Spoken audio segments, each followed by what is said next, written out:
extremely expensive.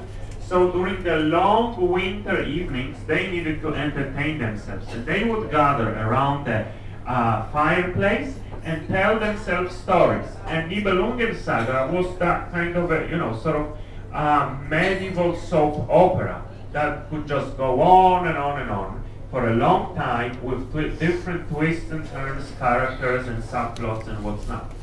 And anyway, so the Nibelungen Saga starts with the tribe of Nibelungs that were living somewhere alongside the Rhine River.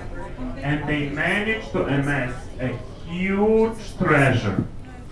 And once they got that treasure, they hid it and had dragon take care, guarding the treasure. Now, and they themselves just disappeared from the pages of history, and we don't know what happened to them. Anyway, they left the dragon guarding their treasure, and actually it was, the dragon got bored at one point, and they started killing sheep and cows and people, and many tried to kill the dragon. No one succeeded until a young man called Siegfried shows up on stage. His father was a blacksmith and made him a special sword, and with that sword he slain the dragon. If you ever get to kill the dragon, make sure you'll take the bath in the dragon's blood, because that will make you invincible. So, Siegfried kills the dragon and takes the bloody bath, and that's supposed to make him invincible. However, as he was taking that bath, he did not notice that the leaf fell off the tree and stuck to his back, and that made his weak point, which is important as the story follows. Anyway, he becomes invincible, he's rich, he's young, he's good looking. He travels to Xanten, which is a town on the border with Netherlands today. And as for killing the dragon, the reward was the hand of Princess Kriemhild. So he kills the dragon, goes to Xanten and asks for the hand of Princess Kriemhild. She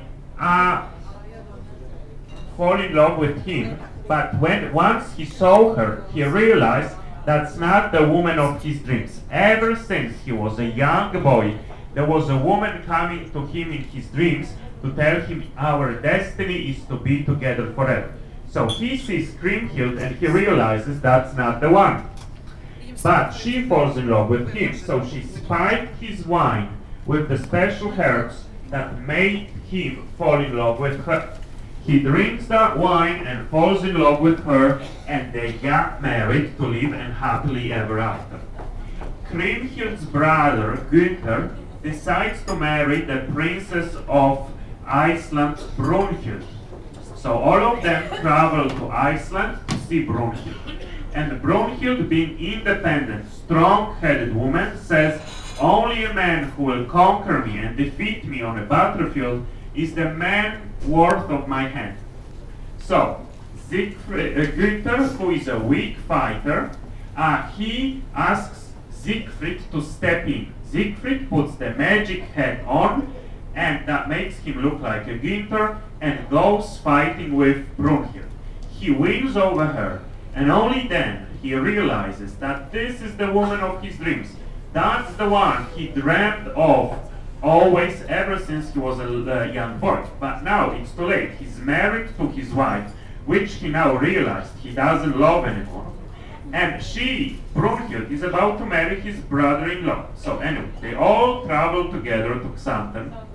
And on the wedding night, Brunhild, who also realized that she loves Siegfried, she says, not only a man who will defeat me on a battlefield, but also a man who will conquer me in a bedchamber is the one worth of my hand.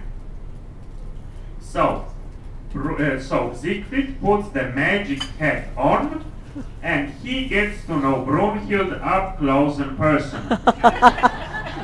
And as the night came to an end, before he left Brunhild's chamber, she slipped in his purse a ring and a bed.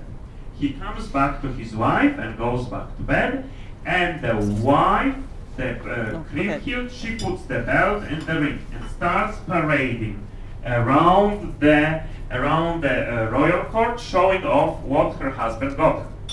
Once Brunhild saw that belt and the ring, she asked, "Where did you get it from?" And Kriemhild said, "Well, my husband was traveling all night to get that from me." So Brunhild said, "Well, honey, that's not exactly what happened. Let me tell you where he get it from, how he got it." And, you know, the two of them started fighting. And at that time, Siegfried was awakened, and he did no man should ever do. He went in between two fighting women. And as he had his back to Brunhild, and she had her dagger up to stab Kriemhild, he sort of, last moment, he sort of went into between the two of them, and she stabbed him instead. So Brunhild killed the love of her life, Siegfried. When Kriemhild saw what happened, she went mental, and she thrown herself out of the, cliffs, and she died in the Rhine River. Then Günther was killed by one of the men who was in love with Kriemhild, but not allowed to marry her.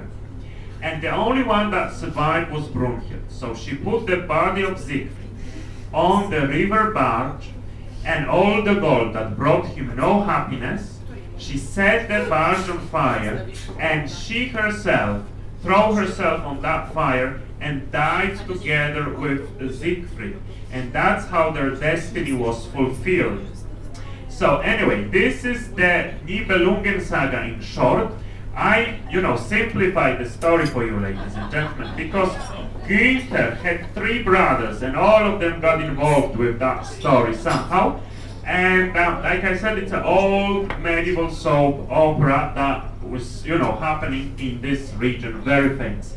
Now, anyway,